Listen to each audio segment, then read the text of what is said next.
আচ্ছা, আমরা আজকে যেটা করব সেটা হচ্ছে খুব গুরুত্বপূর্ণ ইকোনমিক্সের একটা টপিক, এবং বলতে পারো যে আমরা ব্যাক টু ব্যাক যতগুলো ক্লাস করেছি তার মধ্যে একদম লাস্ট টপিক বোঝার, মানে কোর ইকোনমিক্স বলতে যেটা বুঝি না আমরা, তারই একটা টপিকই হচ্ছে বাজেট। তো আমরা সবাই জানি যে পার্লামেন্টে তিনটে সেশন হয়। যখন তোমাদের আমরা পলিটি পড়িয়েছি তখন পার্লামেন্টের তিনটে সেশন হয়। এই তিনটে সেশন কি কি আমি সেটাও বলেছি। BMW session. আচ্ছা, BMW মানে budget session, M for monsoon session, and W for winter session, তাই না? তো এই সেশনটা স্টার্ট হয় কবে থেকে? বাজেট বাজেট স্টার্ট হয় 1 ফেব্রুয়ারি থেকে। 1 ফেব্রুয়ারি থেকে বাজেট চলে। তো বাজেটের জন্য কমাস থাকে, 4 মাস বাজেটের জন্য থাকে। তাহলে ফেব্রুয়ারি, মার্চ, এপ্রিল, মে। তাহলে ফেব্রুয়ারি থেকে মে অবধি যে সেশনটা চলে সেটাই হচ্ছে বাজেট সেশন। তো এত বড় একটা সেশন হয়ে যাওয়ার পরে 1 মাসের গ্যাপ থাকে, তারপরে শুরু হয় মনসুন সেশন। তাহলে মে মাসের পরে জুন মাস, জুন মাসের গ্যাপ থাকে। এই জুন মাসের পরে জুলাই, অগস্ট, সেপ্টেম্বর, এই 3 মাস চলে মনসুন সেশন। তারপরে আবার 1 মাসের গ্যাপ থাকে, ঠিক আছে? তাহলে অক্টোবর মাসটা আবার বন্ধ থাকে। নভেম্বর, ডিসেম্বর, জানুয়ারি, বা sorry, November December, November December এই দুটো মাস চলে উইন্টার সেশন। জানুয়ারি মাসটা আবার তোমার গ্যাপ থাকে। দেন আবার 1 ফেব্রুয়ারি থেকে গ্যাপের পরেই বাজেট নিয়ে আলোচনা শুরু হয়। তো এখন হচ্ছে আমাদের 3 ফেব্রুয়ারি, আজকের দিনের ডেট 2024। তার মানে বুঝতেই পারছো তোমাকে আমি এমন দিনে বাজেট পড়াচ্ছি যে বাজেটটা জাস্ট 2 দিন আগে 1 ফেব্রুয়ারি তোমার চালু হয়েছে চালু হয়েছে। তো এই বাজেটটা নিয়ে বেসিক্যালি তোমার 4 মাস আলোচনা চলবে। এই 4 মাস পরে মোটামুটি মে মাসের লাস্টের দিকে এই বাজেটটা কি হবে, তোমার পাস হবে। এই বাজেটের উপরে ভোটাভুটি হবে। তারপরে অনেক মিনিস্ট্রি অনেক টাকা ডিমান্ড করবে, সেই টাকাকে কাট করা হবে, তাকে বলা হয় কাট মোশন। করে তাদের ডিমান্ডকে কি করা হবে, ডিমান্ডকে কমানো হবে। এবং ফাইনালি একটা অ্যালোকেশন দেওয়া হবে যে এই মিনিস্ট্রিকে আমরা এত টাকা দিচ্ছি তার সারা বছরের কাজ করার জন্য। তো বোঝা গেল তাহলে বাজেটের প্রি হিস্ট্রিটা। তো বাজেট আমরা যদি পড়ার পরে আমরা দেখে নেব বাজেটটা কেমন হয়। আগে বোঝো বাজেট ব্যাপারটা কি।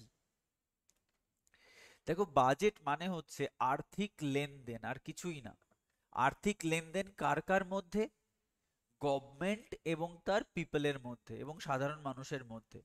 দেখো, এরকম আর্থিক লেনদেন দুটো হয়, ঠিক আছে? তাহলে কি বললাম? আর্থিক লেনদেন হয় দুটো। একটা হচ্ছে বাজেট, যেটা তোমরা এখন পড়ছো। আর একটা হয় তোমার বিওপি, ব্যালেন্স অফ পেমেন্ট। কি বললাম? Balance of payment. আমরা এটা পড়বো লাস্ট, ইকোনমিক্সের লাস্ট চ্যাপ্টারের আগের চ্যাপ্টারে, যার নাম দেওয়া হয়েছে ইকোনমিক রিফর্ম। তাহলে ইকোনমিক রিফর্মের একটা পার্টই হচ্ছে বিওপি। বিওপি। তো এই বাজেট আর বিওপির মধ্যে বেসিক ডিফারেন্সটা একটু বোঝাও। এটা হচ্ছে বাজেট এবং বিওপি দুটোই হচ্ছে আর্থিক লেনদেন। আচ্ছা, এই বাজেটের লেনদেনটা কার সঙ্গে কার হয়? বাজেটের লেনদেন হয় গভর্নমেন্টের সঙ্গে তার দেশের মানুষের। গভর্নমেন্টের সাথে তার দেশের মানুষের, তার মানে গভর্নমেন্ট এই পাবলিক থেকে কত টাকা নিয়েছে, গভর্নমেন্ট পাবলিক থেকে কত টাকা নিয়েছে, গভর্নমেন্ট পাবলিকের জন্য কত টাকা খরচা করেছে, এর হিসাব নিকাশ থাকেই হচ্ছে বাজেটে। ঠিক আছে? আরো ডিটেলে বুঝবে, এটা জাস্ট শর্টে বোঝালাম। এরপরে বিওপি কি? তাহলে বিওপি হচ্ছে আর্থিক লেনদেন কার কার মধ্যে? গভর্নমেন্ট এবং ফরেন গভর্নমেন্টের সঙ্গে। মানে বৈদেশিক ব্যবসা বাণিজ্য তো আমার দেশ করে থাকে। তাহলে অন্য দেশ থেকে আমার গভর্নমেন্ট কত টাকা ইম্পোর্ট করেছে, অ্যাকচুয়ালি টাকা তো ইম্পোর্ট হয় না, অ্যাকচুয়ালি প্রোডাক্ট ইম্পোর্ট করে টাকা দেয়, প্রোডাক্ট এক্সপোর্ট করে টাকা আসে। তো এমনি যেটা কনসেপ্ট সেটা হচ্ছে, মনে করো টাকার লেনদেন, তো তাই আমি যদি এটাকে বলি যে আমার গভর্নমেন্ট ফরেন গভর্নমেন্ট থেকে কত টাকা নিয়েছে, ফরেন গভর্নমেন্টকে কত টাকা দিয়েছে, তাহলে সেটাকে আমরা বলবো বিওপি। তাহলে একটা হচ্ছে টোটালটাই ফরেন কনসেপ্টে, একটা হচ্ছে টোটালটাই ডোমেস্টিক কনসেপ্টে। তাহলে দুটোই ক্লিয়ার হলো যে বাজেট এবং বিওপি ব্যাপারটা কি। কারো কোনো অসুবিধা নেই? আচ্ছা, এবার কথা হচ্ছে, তো গভর্নমেন্ট বাজেট কেন পেশ করেন সেটাও তো আমাকে বুঝতে হবে। আচ্ছা চলো, গভর্নমেন্ট কেন পেশ করেন সেটা একটু বোঝার চেষ্টা করি। বলো তো, আমি এগুলো কেটে দিচ্ছি। আচ্ছা, তুমি এখনো অবধি আনএমপ্লয়েড, ঠিক আছে? তাহলে তোমার স্ট্যাটাস কি? আনএমপ্লয়েড। তাহলে তোমার সোর্স অফ ইনকাম কি? তোমার সোর্স অফ ইনকাম কি? মেইনলি তোমার সোর্স অফ ইনকাম হচ্ছে তোমার ফাদার। আর যদি তুমি কোনো টিউশন পড়াও তাহলে সেগুলো, বাট না, টিউশন তোমার কিন্তু ইনকাম, টিউশনটা কিন্তু তোমার ইনকাম অ্যাকচুয়ালি, কিন্তু তোমার বাবা তোমাকে যে টাকাটা দিচ্ছে, this is not your income, তোমার বলতে পারো পকেট মানি। তোমার সারা দিনের খরচ চালানোর জন্য তোমার হাতে যে টাকাটা আসে সেটা কার থেকে আসে? তোমার বাবার থেকে আসে। ক্লিয়ার? আচ্ছা, তাহলে খুব ভালো করে ভেবে দেখো, তোমার বাবা তোমাকে জিজ্ঞেস করেছে যে আচ্ছা তোর এক মাসে কত টাকা লাগে, তুমি বলেছো বাবা 7,000 টাকা লাগে, 7,000 টাকা লাগে। তো বাবা তোমাকে প্রথম বছর ট্রাস্ট করেছে যে ঠিক আছে তোকে আমি 7,000 টাকা দিচ্ছি, এই হচ্ছে ফেব্রুয়ারি মাস, তুই এই 7,000 টাকা খরচা কর। তুমি কি করেছো? ভালো করে ভেবে দেখো, তুমি এই ফেব্রুয়ারি মাসে খরচা করা শুরু করেছো, 7,000 টাকা বাবা তোমাকে দিয়েছে, তাই? এবার এই ফেব্রুয়ারি মাসে মাঝে কতগুলো দিন আছে, সম্ভবত 7 ফেব্রুয়ারি থেকে 14 ফেব্রুয়ারি কোনো একটা ইভেন্ট আছে। আমি ইভেন্টগুলোর নাম অত ভালো করে জানি না, বাট এইটুকু জানি কোনোদিন চকলেট ডে আছে, কোনোদিন টেডি ডে আছে, কোনোদিন হাগ ডে আছে, কোনোদিন তোমার ভ্যালেন্টাইন ডে আছে। তো এই দিনগুলোতে কিছু এক্সট্রা খরচা হয় সবারই, আমরা এখন প্রাপ্তবয়স্ক, ম্যাক্সিমাম মানুষেরই হয়ে থাকে। রোজ ডে আছে মাঝে আবার। তো আলটিমেটলি তোমার রেগুলার রুটিন হচ্ছে 7,000, মানে রেগুলার মান্থলি তুমি যদি দেখো খরচা 7,000। বাট এই মাসে কোথাও না কোথাও তোমার খরচা বেশি হয়ে যাবে, তুমি অতটা ভাবোনি। মাসের শুরুতে তুমি 7,000 টাকা ছিল, তুমি খরচা করা শুরু করেছো। যেদিনই 15 ফেব্রুয়ারি হয়েছে, মানে সব শেষ ইভেন্ট, তোমার হাতে পড়ে রয়েছে আর 500 টাকা। তুমি বললে সর্বনাশ, 7,000 টাকা আমি বাবার কাছ থেকে নিয়েছি, এবার 500 টাকা আমার কাছে পড়ে রয়েছে, 500 টাকা দিয়ে আমি বাকি 15টা দিন কি করে চালাবো, বা 14টা দিন কি করে চালাবো? মহা মুশকিল। তুমি আবার বাবার কাছে গিয়ে বলছো যে বাবা আমার না এই টাকাটা শেষ হয়ে গেছে, তুমি আমাকে আর অ্যাটলিস্ট 5,000 টাকা দাও। কেন? কারণ আমার এখনো অ্যান একাডেমির দাদার মাইনেই দেওয়া হয়নি, কারণ ওই মাইনেটাও তো দিতে হবে। তো সেখানে তোমাকে আরো 1,000 টাকা দিতে হবে। তো এটা তোমাকে ফিক্সড খরচা দিতেই হবে, তোমার কাছে পড়ে রয়েছে 500 টাকা, আর 4,000 টাকা আমার লাগবে। এবার তুমি চাওয়ার সঙ্গে সঙ্গে তোমার বাবা তোমাকে দিয়ে দেবে? অ্যান্সার হচ্ছে না, দিয়ে দেবে না। তোমার বাবা তোমাকে কোশ্চেন করবে কেন, কেন তোর মাত্র 14 দিনের মধ্যে 6,500 টাকা খরচা হলো, আমাকে হিসাব দেখা। আর হিসাব তো তুমি তোমার বাবাকে কোনোভাবে মেলাতে পারবে না অ্যাটলিস্ট ফেব্রুয়ারি মাসে, তাই নয় কি? কেন? এইটা তো বাড়িতে আর না জানিয়ে খরচা করেছো, একটা টেডি কিনে ফেলেছো, বড় বড় চকলেট কিনে ফেলেছো, তাই নয় কি ব্যাপারটা? বাইকে পেট্রোল ভরেছো, ঘুরতে গেছো, সিনেমা দেখেছো। তো আলটিমেটলি তুমি তো এর খরচা দিতে পারবে না, ওই বাবা থাক, আমি তোমাকে আহ মার্চ মাসের খরচাটা দেবো, থাক এই মাসের খরচাটা আমি আর দেবো না। তো ব্যাপারটা তো সততা হচ্ছে বাবার সঙ্গে, তাই নয় কি? তো বাবা তোমাকে কোনো না কোনো ভাবে হয়তো এই মাসে একদম, বলে না বাবা মার এক সন্তান তোমাকে দিয়েছে, যে ঠিক আছে, আর বাবার আছেও। বাবা বলেছে দেখ, মার্চ মাসে জন্য, এই মাসের জন্য তোকে আমি টাকা দিচ্ছি, মার্চ মাসের জন্য তোকে 7,000 টাকা আমি দেব না। তোকে আগে কি করতে হবে? তোকে একটা খাতায় তোকে দেখাতে হবে যে তোর এক্সপেন্ডিচার কি কি হচ্ছে, ঠিক আছে? তার বেসিসে তুই কত টাকা ইনকাম করছিস। ইনকাম মানে আমার থেকে নিবি। আগে তুই পুরো মার্চ মাসের খরচাটা আমাকে দেখা, তবেই মার্চ মাসে তোকে আমি 7,000 টাকা দেব।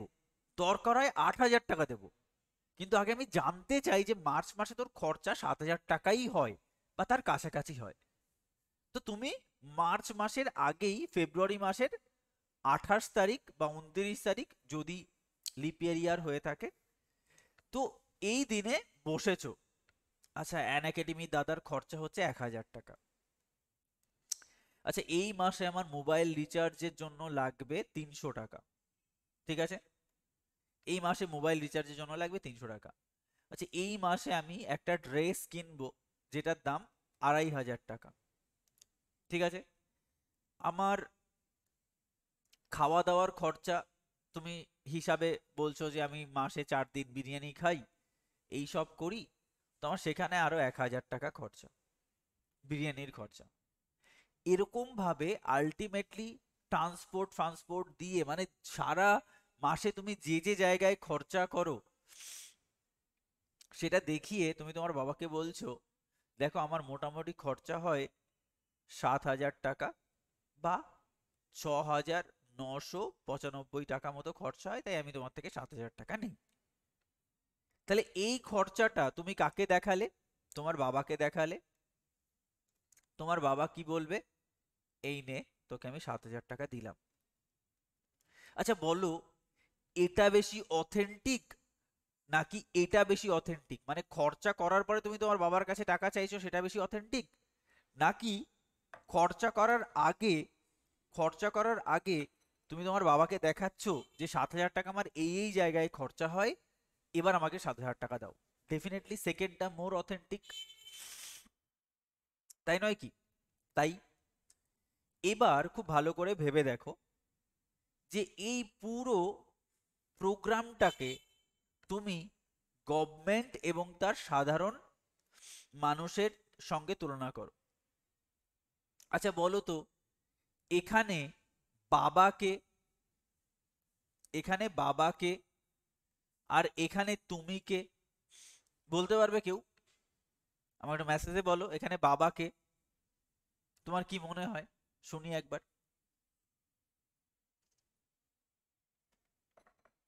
বলো বলো বলো, বাবাকে।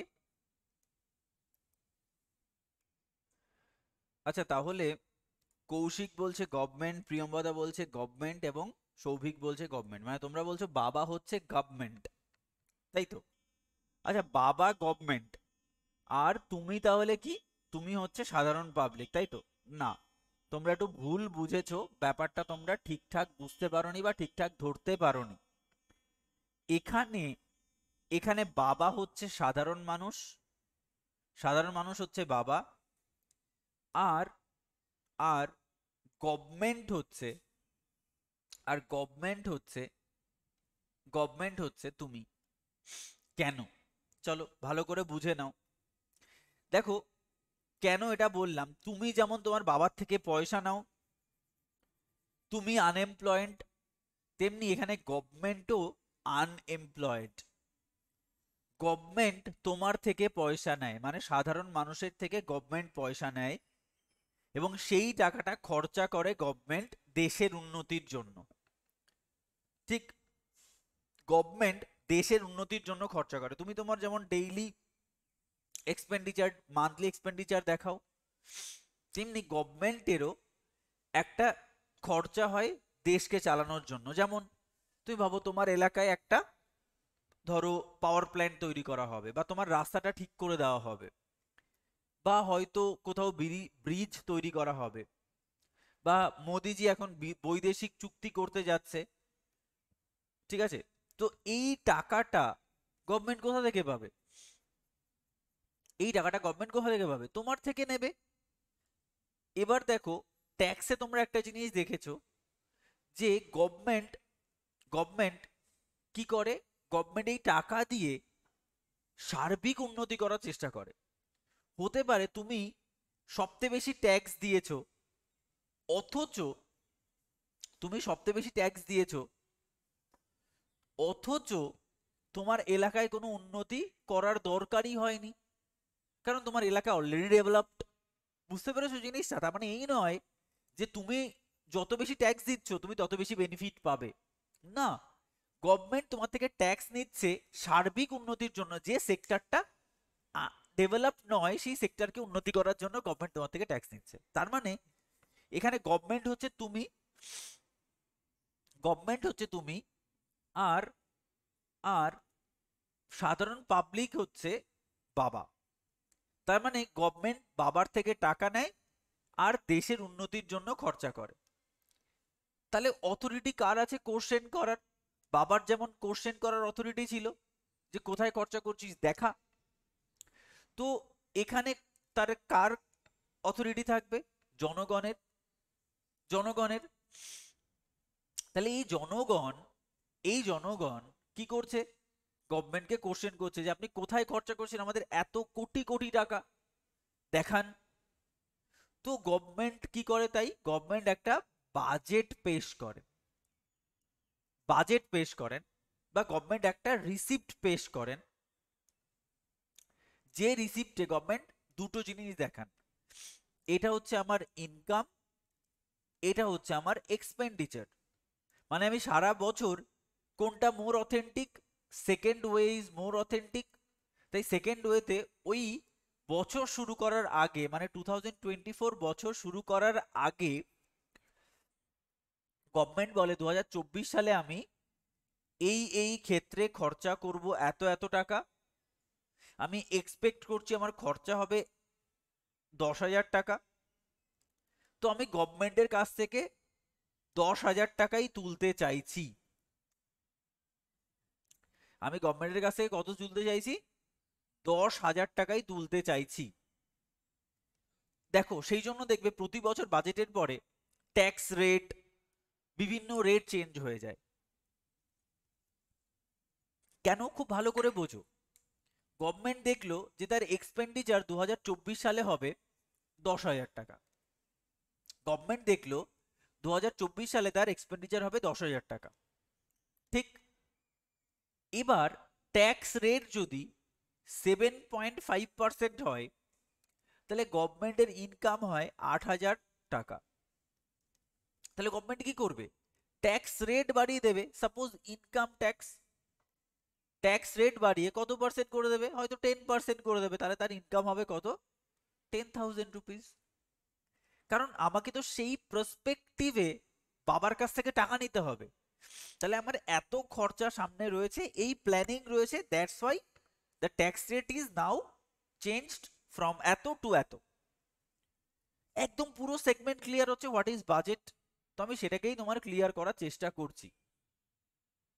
সেই জন্য গভর্নমেন্টের যা সোর্স অফ ইনকাম, সেটাকে বাড়ানো বা কমানো গভর্নমেন্ট ট্যাক্সের মাধ্যমে করে থাকেন। একদম ক্লিয়ার? তাহলে তাহলে আমরা যদি ইন শর্টে ব্যাপারটাকে বোঝার চেষ্টা করি, বাজেট কিছুই না, একটা আর্থিক লেনদেন, যেটা তোমাকে আমি 1 মান্থের কনটেক্সটে বলেছি যে 1 মাসে তোমার এবং বাবার সম্পর্ক। দেখো, গভর্নমেন্ট এত এত টাকা দিয়ে কাজ করে যে গভর্নমেন্ট যদি এরকম 12 মাসেই পারমিশন নিতে হতো, তাহলে গভর্নমেন্টের শুধু পারমিশন নিতে নিতেই পাগলা হয়ে যেতে হতো। তাই গভর্নমেন্ট কি করে, 1 বছরের পারমিশন নেয় যে 2024 সালে আমার এত টাকা লাগবে, তো তুমি একবারে আমাকে দিয়ে দাও। ঠিক আছে? তাহলে বাজেট কিছুই না, বাজেট একটা আর্থিক লেনদেন, কার কার মধ্যে, গভর্নমেন্ট এবং সাধারণ মানুষের মধ্যে। ঠিক আছে? তো এই বাজেট, এই বাজেটকে আমরা তুমি এবং তোমার বাবা তেমনি সাধারণ পাবলিক এবং গভর্নমেন্টের সঙ্গে তুলনা করলাম।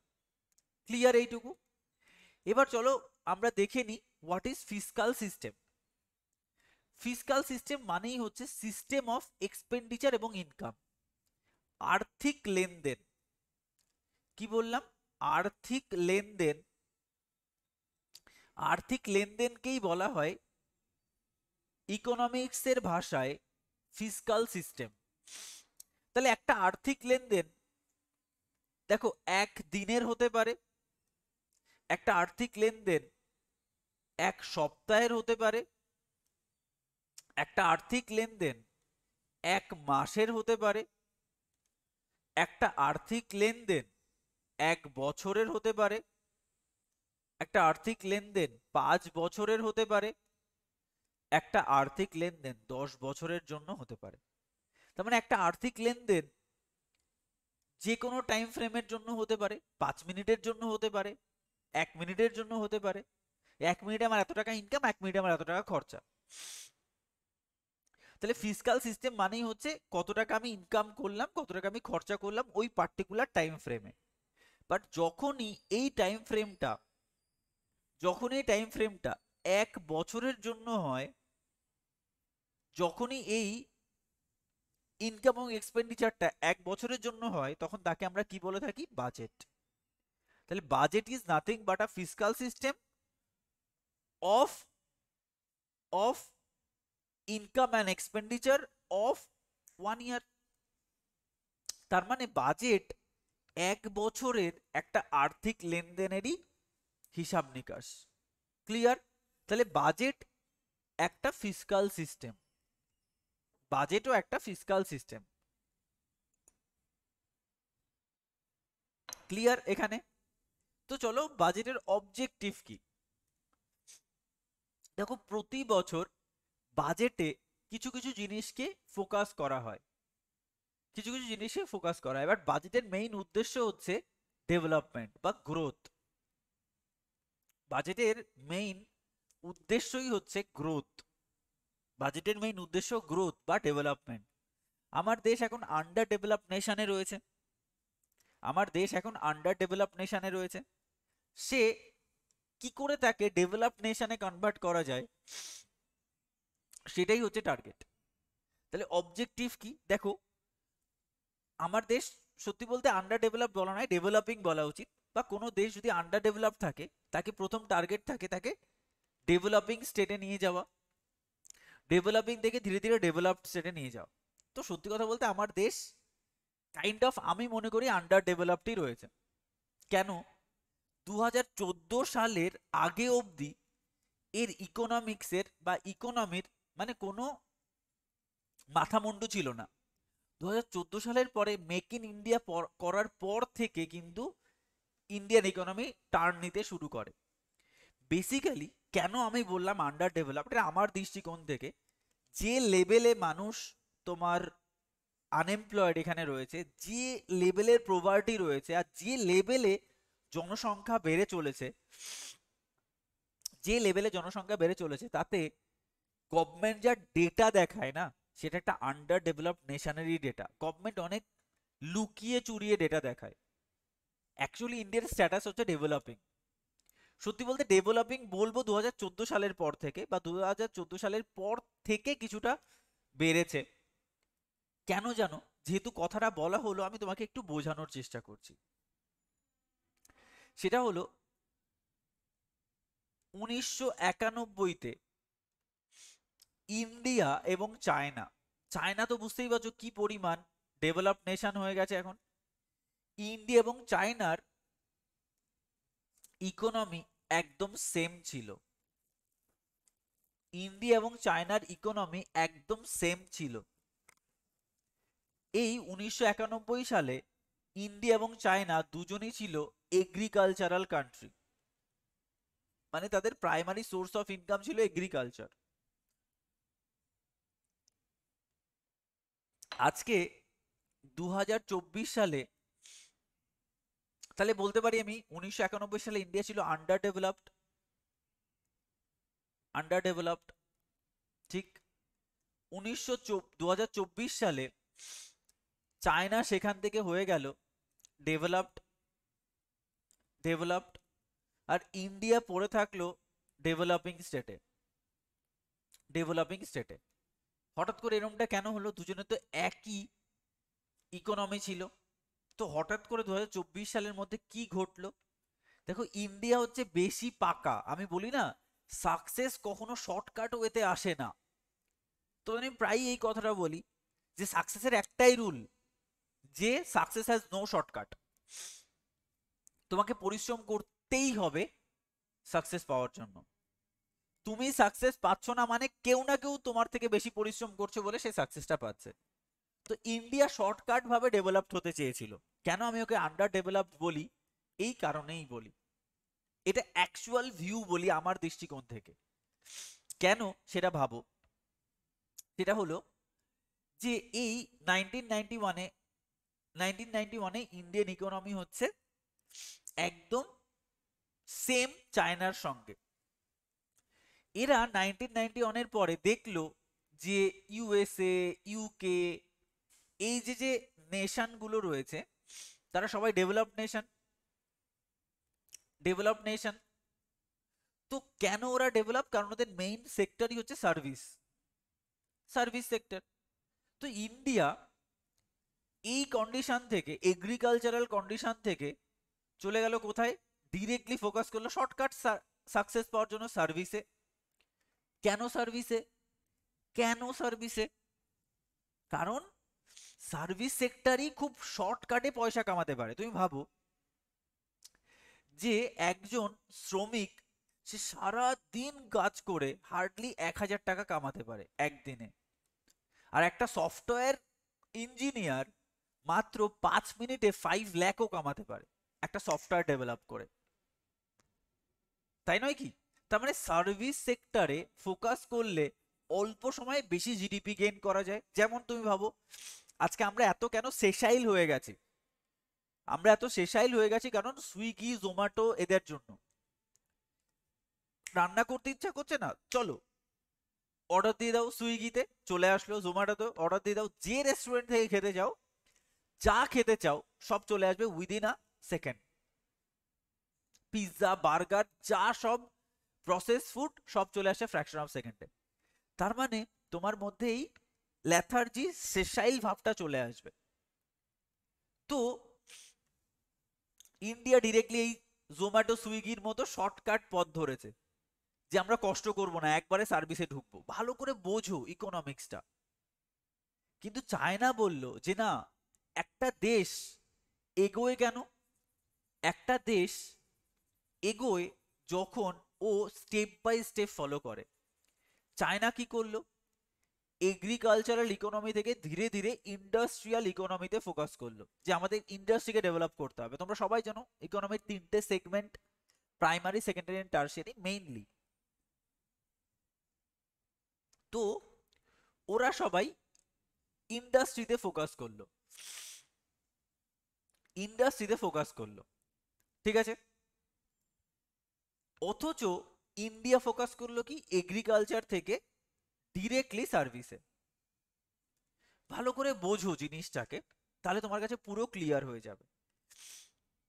আচ্ছা, সার্ভিস মানে বড় বড় AIIMS, আইআইটি, জেনেটিক ইঞ্জিনিয়ারিং, এইগুলো কি করলো? তৈরি করলো ইউনিভার্সিটিজ, ইত্যাদি ইত্যাদি ইত্যাদি। খুব ভালো করে ভেবে দেখো জিনিসটাকে। আচ্ছা, ইন্ডিয়া যদি এগ্রিকালচার বা কৃষি প্রধান দেশ হয়, তাহলে ইন্ডিয়ার ম্যাক্সিমাম মানুষ কৃষক, ফার্মার। আচ্ছা, ইন্ডিয়ার ম্যাক্সিমাম মানুষ ফার্মার, তো ফার্মারের মাথায় আর কত বুদ্ধি থাকে গো? দেখো, আগে এই ব্যাপারটা বোঝার আগে আমরা আমাদের জেনারেলাইজড একটা লাইফ স্প্যান বোঝানোর চেষ্টা করি, 3-4টে জেনারেশন নিয়ে বোঝানোর চেষ্টা করব। 3টে জেনারেশন নিয়ে বোঝো তাহলেই হয়ে যাবে। 3টে জেনারেশন নিয়ে বোঝো তাহলেই হয়ে যাবে। যেমন মনে করো আমার বাবা একজন ফার্মার, ঠিক আছে, কৃষি কাজ করেন। আমার বাবা কি করেন? একজন কৃষি কাজ করেন, ঠিক আছে। আচ্ছা, আমার বাবা কৃষি কাজ করে, তো আমার বাবা একটা জিনিস বুঝেছেন যে সারাদিন সারাদিন এই রোদ্রে কষ্ট করে বসে থেকে কি আমি ইনকাম করতে পারি, এত পরিশ্রম অ্যাটলিস্ট আমার ছেলের যেন না করতে হয়। এটাই তো একজন বাবা ভাববেন নাকি? তো সে সে তার ছেলেকে বলে, দেখ বাবা, তুই অ্যাটলিস্ট কৃষি কাজ করিস না, তুই কোন একটা কোম্পানিতে চাকরি কর। দেখো, এটাই আমাদের নর্মাল কন্ডিশন নয় কি? আমার বাবা যা ছিল তার থেকে আমি একটা স্টেপ এগোতে পারি ম্যাক্সিমাম। তো ওই ফার্মারের মাথায় আর কত বুদ্ধি! তো ওই ফার্মার তার ছেলেকে বলছে, তুই অ্যাটলিস্ট একটু ছায়ার মধ্যে বসে লেবারি কর, তাও ভালো, বা কোনো আরো যদি ভালো কাজ করতে পারিস তো হায়ার পোস্টে যা। তাই নয় কি? আমরা তাই ভাবি নয় কি, বলো? তাই ভাবি। তো যে তাহলে তার ছেলে মানে আমি কোথায় কাজ করেছি? কোম্পানিতে কাজ করেছি। আমি দেখেছি ধুর সারাদিন বসে বসে লোক অর্ডার দিচ্ছে, করছে। আরে মেন তো যে ওই মেশিনটা অপারেট করছে সে, মানে আলটিমেটলি যে ওই কম্পিউটার দিয়ে ওখানে এসি রুমে বসে বসে আলটিমেটলি আমাদের রেগুলেট করছে যে এই করো সেই করো, সে বসে বসে কি করছে? হিসাব নিকাশ করছে, কত ইনকাম হলো, কত প্রোডাক্ট সেল হলো। সেটাই তো মজার। দূর, আমি তো ওর জন্য খেটে মরছি, আমায় যা পয়সা দিচ্ছে তার থেকে ও তো আরো 10 গুণ পাচ্ছে কম পরিশ্রম করে। তো সে তার ছেলেকে কি বলবে? বাবা, তুই অ্যাটলিস্ট এই এসি ঘরে ঢোকার চেষ্টা কর, পড়াশোনা করে তুই অ্যাটলিস্ট ওই জায়গাটায় যা, তুই একটা ইঞ্জিনিয়ার হয়ে আয়, তুই একটা ডাক্তার হয়ে আয়। তো সে তার ছেলেকে কি বানাবে?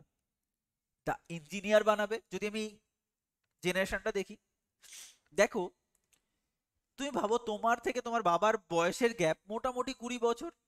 কেন 20 বছর বলি? কারণ 18 বছর বয়সে একজন মহিলা বা একজন মেয়ে সন্তান নিতে পারে। তার মানে 18 বছর বয়স মিনিমাম, তো আমি 20 থেকে 22 বছর যদি ধরি, তাহলে মোটামুটি একটা জেনারেশন থেকে আরেকটা জেনারেশনের মধ্যে গ্যাপ কত? ওই 18 থেকে 20 বছর বয়স। আর আমাদের দেশে তো একটু বেশি তাড়াতাড়ি বিয়ের প্রচলন ছিল, ফলে আমাদের ইন্ডিয়ার জেনারেশন গ্যাপটা আরো অনেক কমে গেছে, 15 থেকে 16 বছর হয়ে গেছে। তাই নয় কি? তাহলে বা মা বাবা থেকে তার সন্তানের গ্যাপ কত? ওই 20 বছর, অ্যাপ্রক্সিমেটলি 20 বছর একটা গ্যাপ। তাই নয় কি? ভালো করে ভাবো, ধরো 1991 সালে ইন্ডিয়ার যে ফার্মার ছিল তার সন্তানরা 20 বছর পরে কোথায় আসবে? 2011 সালে আসবে, হ্যাঁ কি না? 2011 সালে আসবে। তাহলে যে ফার্মার কর্মরত ছিল তার সন্তান এখন কর্মরত হবে। আরে এই ফার্মারটা তো এখন বিয়ে করেনি, বিয়ে করেছে, তার সন্তান হয়তো তখন জন্মেছে। সে তার ছেলেকে বলছে, বাবা তুই কিছু কর কর কর কর। ছেলে এই সময় এসে পোটেন্ট হয়েছে 20 বছর পরে। সে এখন তার চাকরি খুঁজছে, কোথায় চাকরি করবে? কোম্পানিতে। তার সন্তান 2021 সালে জন্মাবে, তাই না? মানে জন্মাবে 2000 এই সময়, বিয়ে করবে ওই সময়। তো তার ছেলে এই সময় প্রোটেন্ট হবে। আমি জাস্ট একটা অ্যাপ্রক্স আইডিয়া দিচ্ছি। সে এই সময় কিসের চাকরি খুঁজবে? 2021 সালে সার্ভিসের চাকরি খুঁজবে, হ্যাঁ কি না? তাই তো তুমি ভাবো, এই ইন্ডিয়া ওই সময় ছিল এগ্রিকালচারাল ইকোনমি, তাহলে ম্যাক্সিমাম ছিল ফার্মার। সে তার ছেলেকে কি বলেছে? বাবা তুই অ্যাটলিস্ট লেবারই কর। বাট ইন্ডিয়াতে ইনস্টিটিউশন নেই মানে এগ্রিকালচার থেকে যে ইন্ডাস্ট্রি, সেই ইন্ডাস্ট্রি নেই। তো ও চাকরি করবে কোথায়? ভালো করে ভাবো, ইকোনমিক্সটাকে বোঝো। ও চাকরি করবে কোথায়? কারণ ইন্ডিয়া তো ফোকাস করেছে এআইএ, এইমস, আইআইটি, এই সব জায়গায় বড় বড় প্রতিষ্ঠানে। তাদের জ্ঞান তো সীমিত, সে তার ছেলেকে কি করে পড়াশোনা করাবে অত দূর? একটা 40 বছরের একটা টাইম তো লাগবে তাকে এই জায়গায় প্রতিষ্ঠা করার জন্য। আচ্ছা সেই সময় কি ভালো মানুষ ছিল না? ছিল। এই সময় কি সবাই কি ফার্মার ছিল না? কিছু তো ছিল যারা চাকরি করত, ইত্যাদি ইত্যাদি। তাদের ছেলেরা একটা জেনারেশন এগিয়ে ছিল, তারা সবাই কোথায় চাকরির জন্য এলো? AIIMS, IIT, জি ইত্যাদি জায়গায়। গভর্নমেন্ট কি করছে? এর ডিমান্ড কমে যাওয়ার জন্য, কারণ এখানে ভর্তি, আরে ভাই এখানে ভর্তি হলে তবেই তো এই প্রফেসরদের মাইনে দেওয়া হবে, হ্যাঁ কি না? তো এখানে ভর্তি কারা করবে? আরে ভাই ফার্মারের ছেলে ম্যাক্সিমাম উচ্চ মাধ্যমিক পাশ করতে পারে, এখানে ভর্তি হওয়ার জন্য স্টুডেন্ট নেই, ফলে এদের মাইনে নেই। এদের মাইনে নেই মানে এরা চলে যাচ্ছে ফরেনে, যে ধুর এখানে কোনো পয়সা নেই, আমি চলে যাব ফরেনে, সেখান থেকে আমি পয়সা কামিয়ে আসবো। ব্রেন ড্রেন হওয়া শুরু হলো। মানে যারা একটু ওই সময় উচ্চ শিক্ষিত ছিল তারা তাদের ছেলেদের পাঠিয়েছিল বিদেশে, যে তোরা যা, এখানে কোনো পয়সা নেই, কি করবি কষ্ট করে, থেকে লাভ নেই। এবং এই যে যারা, তাদের কাজ করার মতো কিছু নেই, তারা বাধ্য হয়ে তার বাবার ফিল্ডেই ফিরে যাচ্ছে।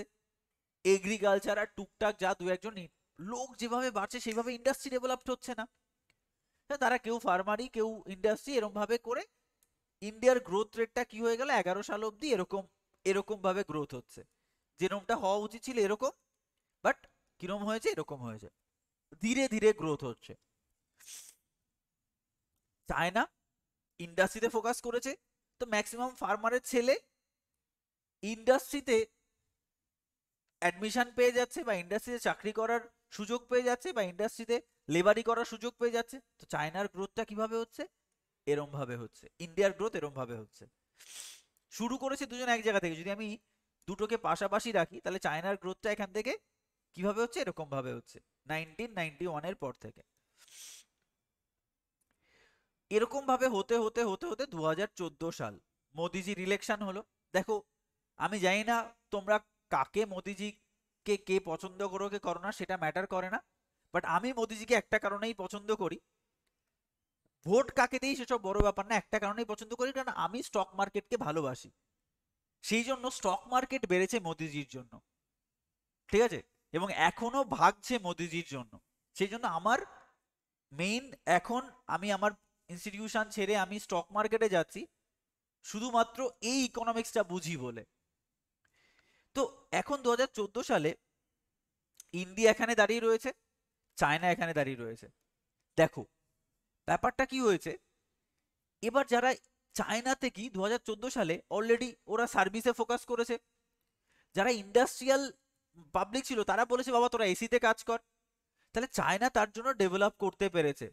তাহলে চায়নার গ্রোথটা এরকম ভাবে উঠেছে 2021 সাল অব্দি উঠেছে, ঠিক আছে, তাহলে চায়না হয়ে গেল ডেভেলপ নেশন। ইন্ডিয়া তাহলে কি, আমরা যে ডেভেলপিং বলছি আদৌ কি ডেভেলপিং?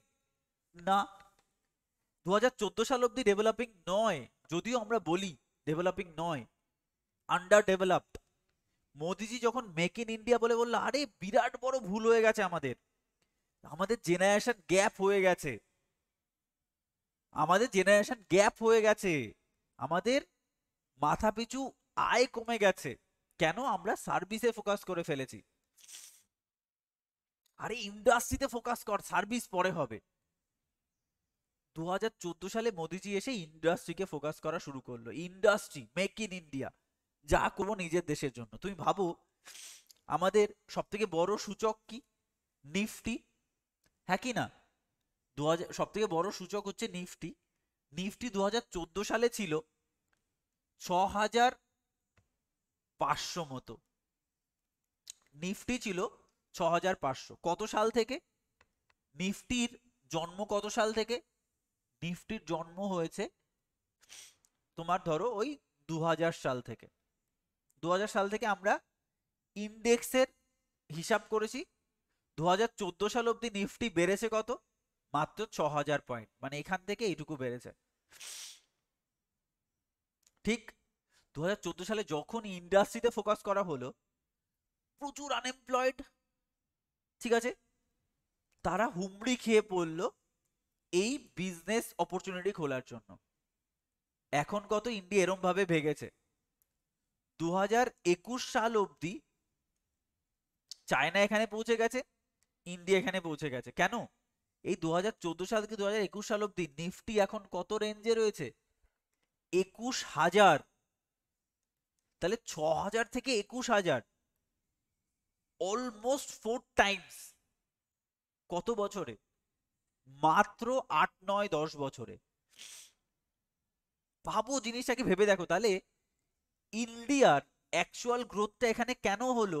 এই জেনারেশন গ্যাপটা মোদিজি ফিল করতে পেরেছে বলে। তাহলে তুমি ভাবো, এখন অনেকে চায়নার স্টক মার্কেটে কাজ করতে চায়, কোনো লাভ আছে কি? ও আর কত বাড়বে? আরে ভাই, যার দেওয়ালে মানে ছাদে পিঠ থেকে গেছে, মাথা থেকে গেছে, সে আর কত বাড়বে? তো এটা আমাদের কাছে বিরাট অপরচুনিটি যে ইন্ডিয়ার এখনো এতটা অবধি যাওয়ার অপশন রয়েছে। ইন্ডিয়ান স্টক মার্কেট কেন এত ভাগছে? এই কারণে ভাগছে। কত তুমি ভাবো, কত ইন্ডাস্ট্রি ডেভেলপড হয়েছে 2014 সাল থেকে, তুমি ভাবতে পারবে না। শুধু একবার নিফটি চার্টটা খুলে দেখো, দেখবে এরকম ভাবে নিফটি 2000 সাল থেকে এরম ভাবে এগিয়েছে, আর 2014 সাল থেকে এরম ভাবে এগিয়েছে।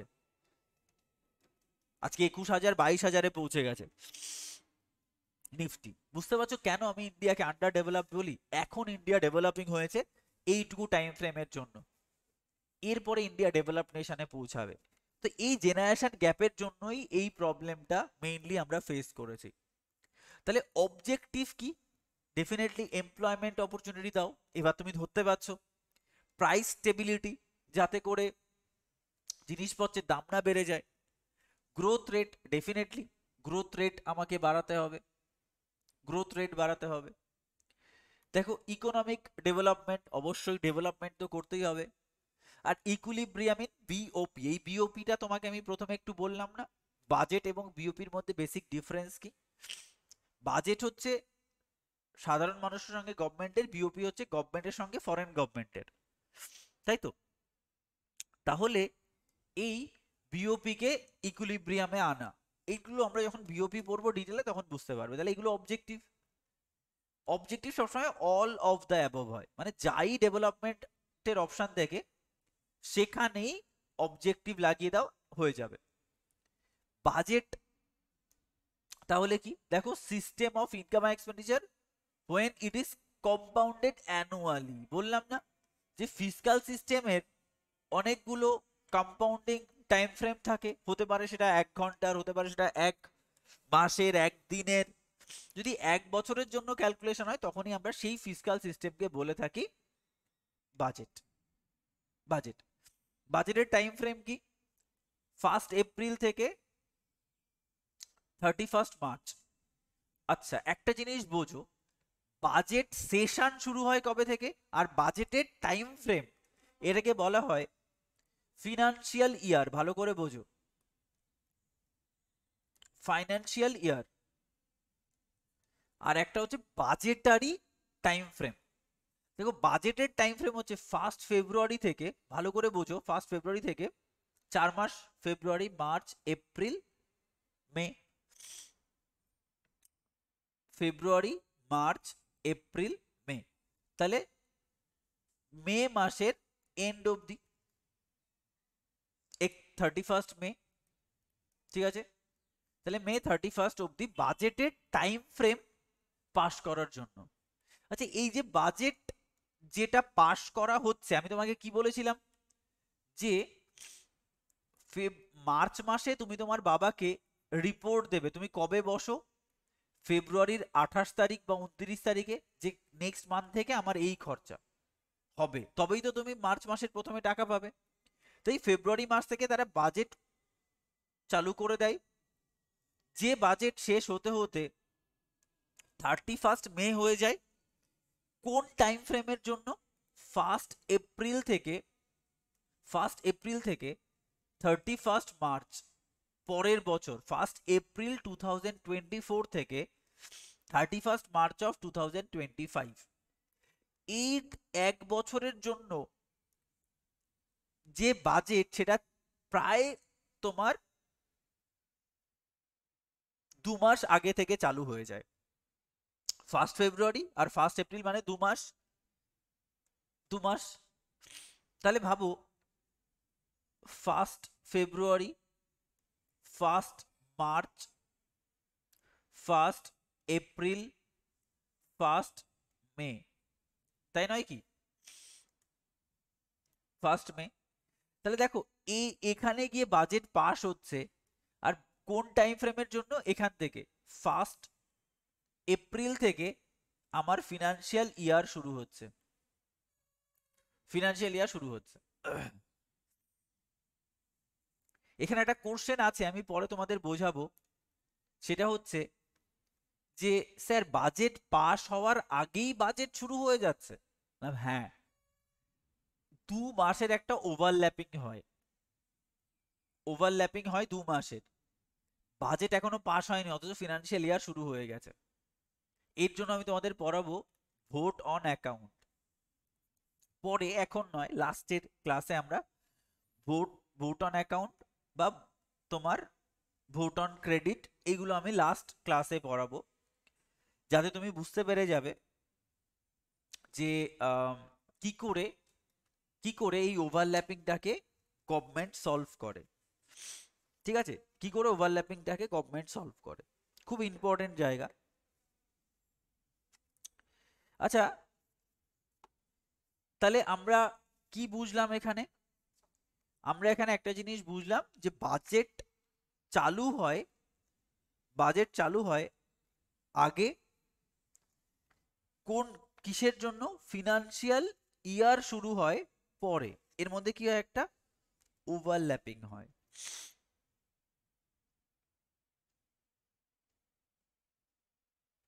বুঝতে পেরেছো এইটুকু?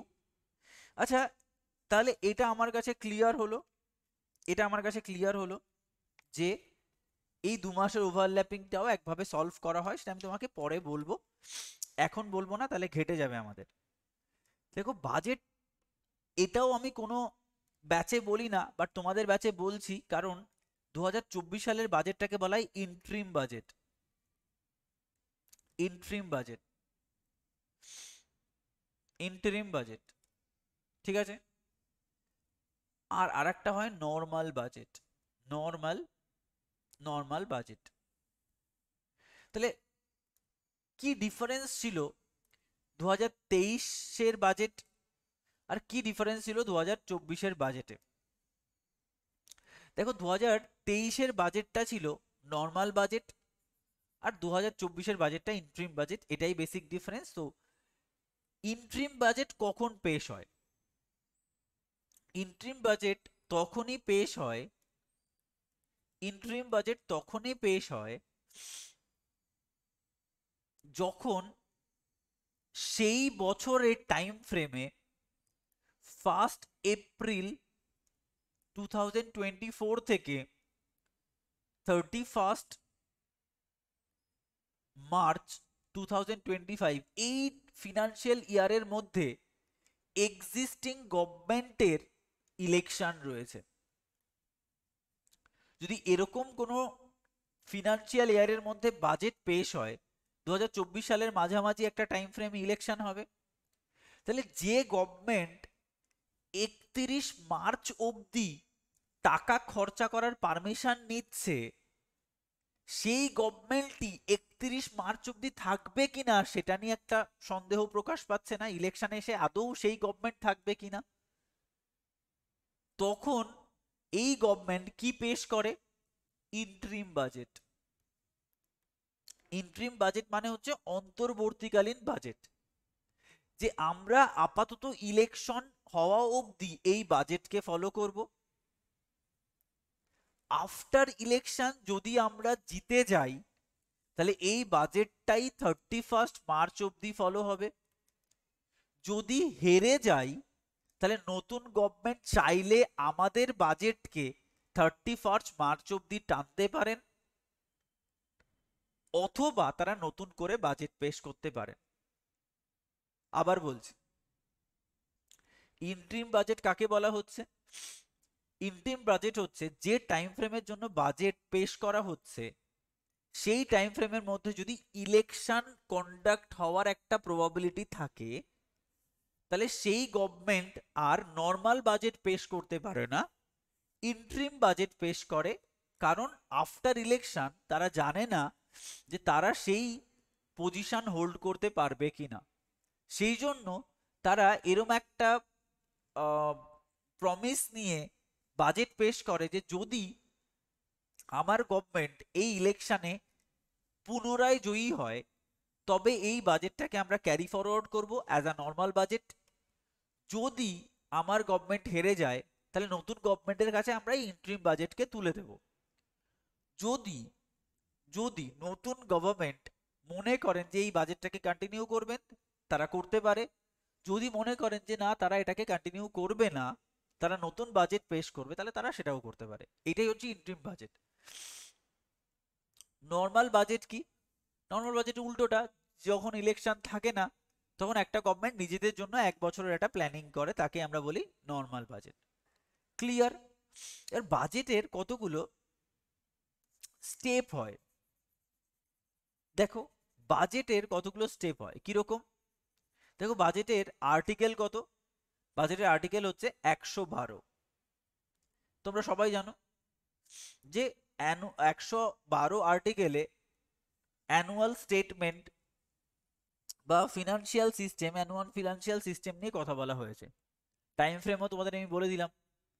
সেই জন্য দেখবে এই যে আমরা যারা ইনকাম ট্যাক্স দিই না, আমাদের ট্যাক্সটা এই 1 এপ্রিল থেকে 31 মার্চের মধ্যে দিতে হয়। ধরো এই 2024 সালের বা 23 সালের, এখনো তো টাইম ফ্রেম শেষ হয়নি, 2023 সালের 1 এপ্রিল থেকে 2024 সালের 31 মার্চের মধ্যে তুমি যত ইনকাম করেছো, তার ইনকাম ট্যাক্সটা এই 31 মার্চের পরেই দিতে হয়।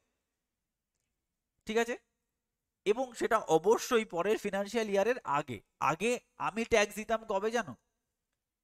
আমি আগে ট্যাক্স দিতাম একদম এন্ড ডেটে, যখন গভর্নমেন্ট বলছে যে এই বছরে আর কালকেই লাস্ট ডেট ট্যাক্স জমা দেওয়ার, তখন আমি ট্যাক্স দিতে ছুটতাম।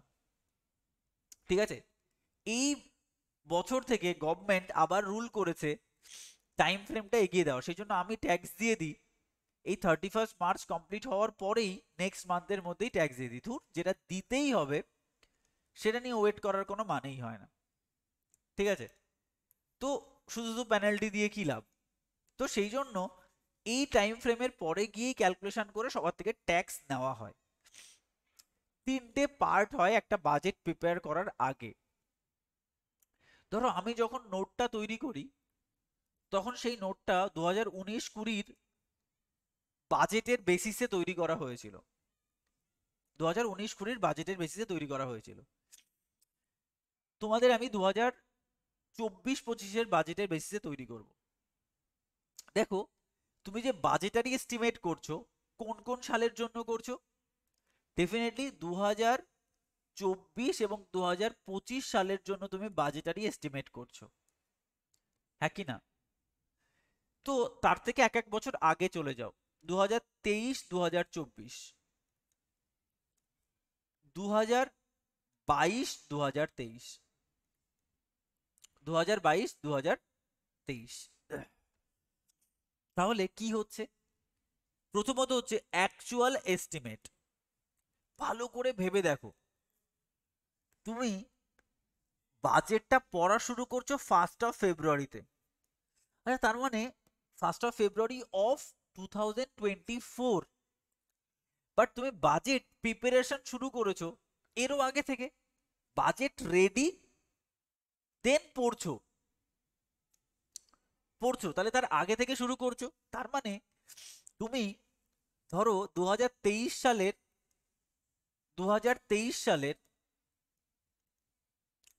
নভেম্বর ডিসেম্বর, 2023 সালের নভেম্বর ডিসেম্বর এই জায়গায় দাঁড়িয়ে তুমি বাজেটটা তৈরি করছো যে 1 ফেব্রুয়ারি পড়া হবে। ভালো করে বোঝো, না হলে কিন্তু হবে না। তাহলে তোমাকে বলছি, তুমি ভাবো 2022 2022-এর কনটেক্সটে বলছি, 1 এপ্রিল টু 31 মার্চ, ঠিক আছে? 2023 1 এপ্রিল টু 31 মার্চ 2024, এটা 2023। 2024-এর 1 এপ্রিল থেকে 31 মার্চ অফ 2025, হ্যাঁ কি না? হ্যাঁ, একদম ক্লিয়ার। এবার দেখো, খুব ভালো করে ভেবে দেখো যে তুমি 2023-এর নভেম্বর ডিসেম্বরে দাঁড়িয়ে রয়েছো, যখন 2024-25-এর বাজেটটাকে পেশ করতে চাইছো। তার মানে তুমি ভাবো তুমি কোথায় দাঁড়িয়ে রয়েছো 2023-এর নভেম্বর ডিসেম্বরে, মানে এই 1 এপ্রিল টু 31 মার্চের মাঝেই তো একটা নভেম্বর পড়বে।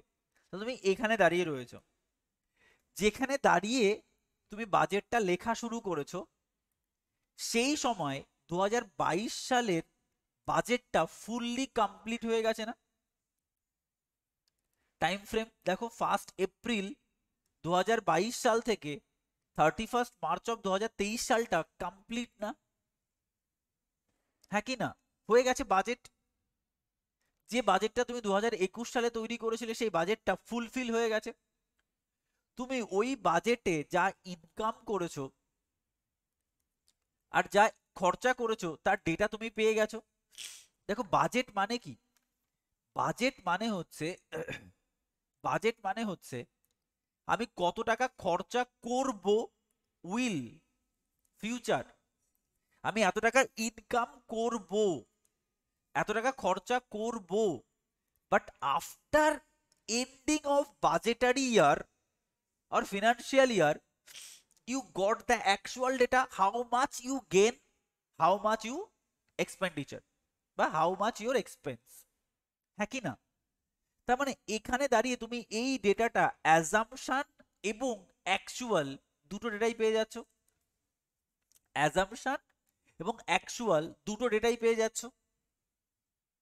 ভালো করে ভাবো, তার মানে তুমি কি অ্যাজাম্পশন করেছিলে এত টাকা আমি পাবো, খরচা করব, এত টাকা আমি পেয়েছি এবং খরচা করেছি, তার অ্যাকচুয়াল ডেটা পেয়ে যাবে না?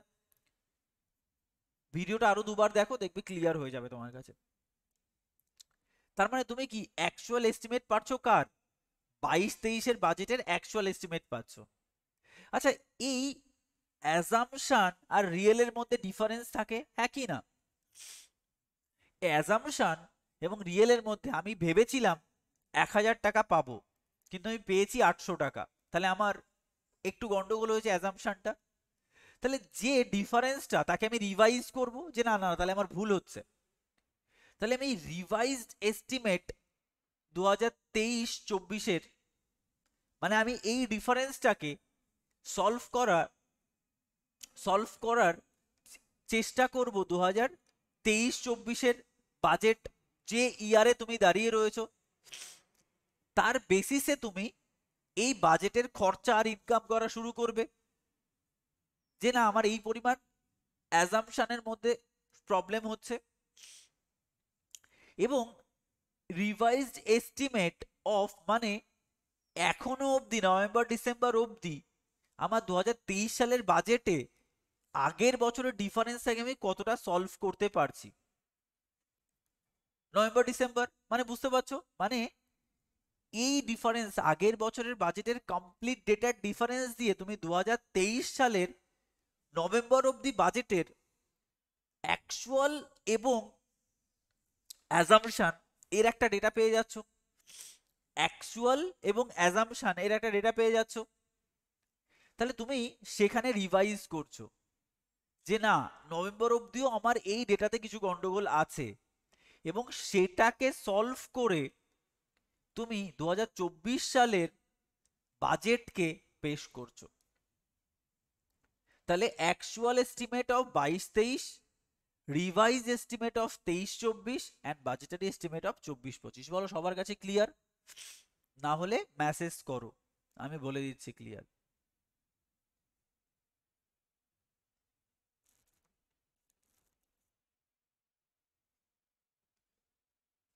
ক্লিয়ার সবার কাছে একদম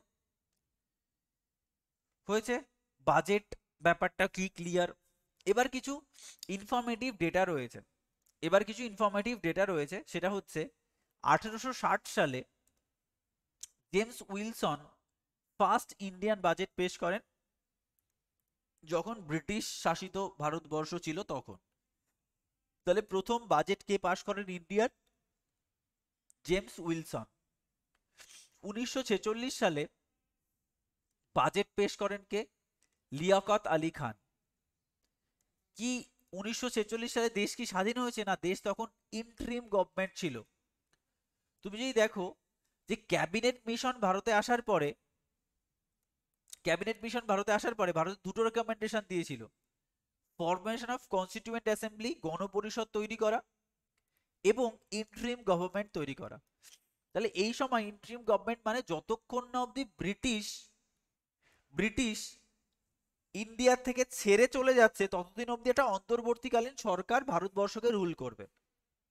তাহলে সেই সময় ভারতবর্ষ বলতে পারো আধা শাসিত বা আধা স্বাধীন। সেই সময়ে একটা বাজেট পেশ হয়, সেটা হচ্ছে first Indian budget during interim government. After independence first Indian budget হচ্ছে এই 1947 আর কে সম্মুখম চেট্টি 26 নভেম্বর এই ফার্স্ট ফিনান্স মিনিস্টার হিসাবে বাজেট পেশ করেন। ক্লিয়ার? আচ্ছা, 26 নভেম্বর কেন 1947? কারণ সেই সময় ফিনান্সিয়াল ইয়ার ছিল জানুয়ারি থেকে ডিসেম্বর। তাই বাজেট পেশ হয় আগে নভেম্বর মাসে, কারণ জানুয়ারি মাস থেকে ফিনান্সিয়াল ইয়ার শুরু হয়ে যাবে, সেই জন্য 26 নভেম্বর। ক্লিয়ার? তাহলে তিনটেই ফার্স্ট বাজেট, একটা আফটার ইন্ডিপেন্ডেন্স, ইন্টারিম গভর্নমেন্ট, আর বিফোর ইন্ডিপেন্ডেন্স, ব্যাক প্রসেসে। ঠিক আছে? যদি তুমি কিছু জিনিস দেখো, 1924 মানে 1860 থেকে যখনই বাজেট পেশ হওয়া শুরু হলো, তারপর থেকে 1924 সাল অব্দিও তো বাজেট পেশ হয়েছে। এই 1924 সালে একটা কমিটি তৈরি হয় যার নাম অ্যাকওয়ার্থ কমিটি। এই অ্যাকওয়ার্থ কমিটি কি করেন? Rail budget separated from the union budget. আচ্ছা, এটাকে কেটে দাও, অ্যাকচুয়ালি এই 2 নম্বর পয়েন্টটা হবে এখানে, এটা মিস্টেক হয়ে গেছে। 2 নম্বর পয়েন্টটা এখানে হবে যে independent India's first budget. Independent India's first budget. Independent India's first budget. Clear? এটা অ্যাকচুয়ালি এই পয়েন্টটা মিস হয়ে গেছে। দেখো 1924 এর আগে কি ছিল? রেল বাজেট আর ইউনিয়ন বাজেট একসাথে পেশ হতো। মানে বাজেটের মধ্যে একটা পার্ট ছিল রেল নিয়ে। সেই জন্য বাজেটের মধ্যেই রেল বাজেটকে ঢুকিয়ে একটা বাজেট হিসাবে, সিঙ্গেল বাজেট হিসাবে পেশ করা হতো। কিন্তু 2018 এবং 19-এ বিবেক ওবেরয় কমিটি, তার আগে বলি, 1924 সালে অ্যাকওয়ার্থ কমিটির রেকমেন্ডেশনে এই বাজেটটা আলাদা করা হয়, রেল বাজেটটা নর্মাল বাজেট থেকে আলাদা করা হয়। মানে 1924 থেকে 2017 সালের আগে অবধি টাইম ফ্রেমে ইন্ডিয়াতে দুটো বাজেট পেশ হতো। একটা হচ্ছে নর্মাল বাজেট আর একটা হচ্ছে রেল বাজেট। কিন্তু এগেন 2017-18-তে বিবেক ওবেরয় কমিটির রেকমেন্ডেশনে রেল বাজেটকে পুনরায় ইউনিয়ন বাজেটের সঙ্গে মার্চ করে সিঙ্গেল বাজেট হিসাবে রিপ্রেজেন্ট করা হতো। দেখো, বিফোর 1924 সিঙ্গেল বাজেট, একটাই বাজেট ছিল।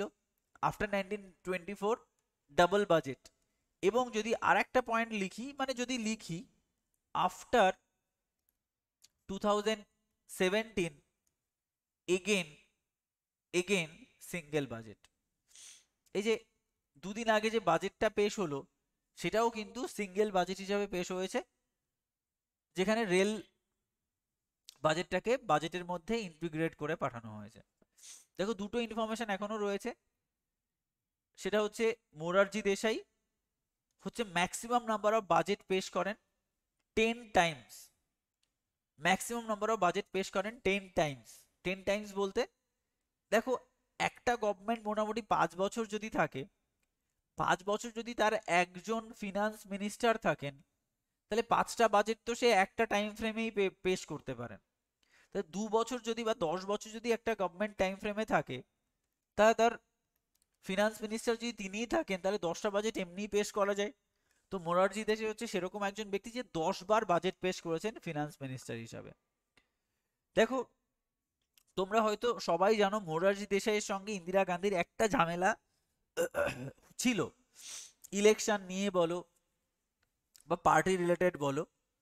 তো মোরারজি দেশাই, দেখবে তোমরা যখন 5 ইয়ার প্ল্যান পড়বে তখন বুঝতে পারবে যে 5 ইয়ার প্ল্যানে একটা জায়গায় রয়েছে যে তোমার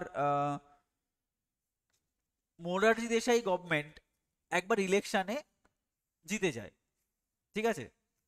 5 ইয়ার প্ল্যানের দেখবে, 5 ইয়ার প্ল্যানের ব্যাপারটা কি হয়, 5 ইয়ার প্ল্যানটা মেইনলি তোমার 5 বছর করে হওয়া উচিত, বাট ফিফথ 5 ইয়ার প্ল্যান যেটা 4 বছরের জন্য হয়, কারণ তার আগেই মোরারজি দেশাই জিতে যায় এবং এই 5 ইয়ার প্ল্যানকে ক্যান্সেল করে রোলিং প্ল্যানের কনসেপ্ট চালু করেন। পরে আমরা পড়বো 5 ইয়ার প্ল্যান যখন পড়বো,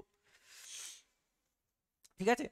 তো সেই সময় এই মোরারজি দেশাই যে জনতা গভর্নমেন্ট সেটা হয়, পরে মোরারজি দেশাই আবার পদত্যাগ করে, তখন আবার ইন্দিরা গান্ধী পুনরায় তোমার লিডার হন। তখন ইন্দিরা গান্ধী কিন্তু ফার্স্ট ফিমেল প্রাইম মিনিস্টার হিসাবে বাজেট পেশ করেন। তার মানে এটাও একটা পরীক্ষায় কোশ্চেন দেবে যে প্রথম ফিমেল প্রাইম মিনিস্টার যিনি ইউনিয়ন বাজেট পেশ করেন তিনি কে? ইন্দিরা গান্ধী। তাহলে এইগুলো হচ্ছে আমার মোটামুটি পয়েন্ট, যেটা বাজেটের ইনিশিয়েশন, বাজেট কি, কেন, কিভাবে পেশ হয়। আমরা নেক্সট ক্লাসে বাজেটের ক্লাসিফিকেশন দেখব, যে বাজেটকে কিভাবে ক্লাসিফাই করা হয়েছে। ক্লিয়ার? তাহলে আজকে আমরা এই অবধি কমপ্লিট করলাম। কারো কোনো কোশ্চেন থাকলে করতে পারো, কোথাও বুঝতে অসুবিধা হলে। রেকর্ডিংসটা আমি পাঠিয়ে দেবো, রেকর্ডিংসটা আরেকবার দেখে নাও দরকার হয়। নেই তো? তো রেকর্ডিংস অফ করছি।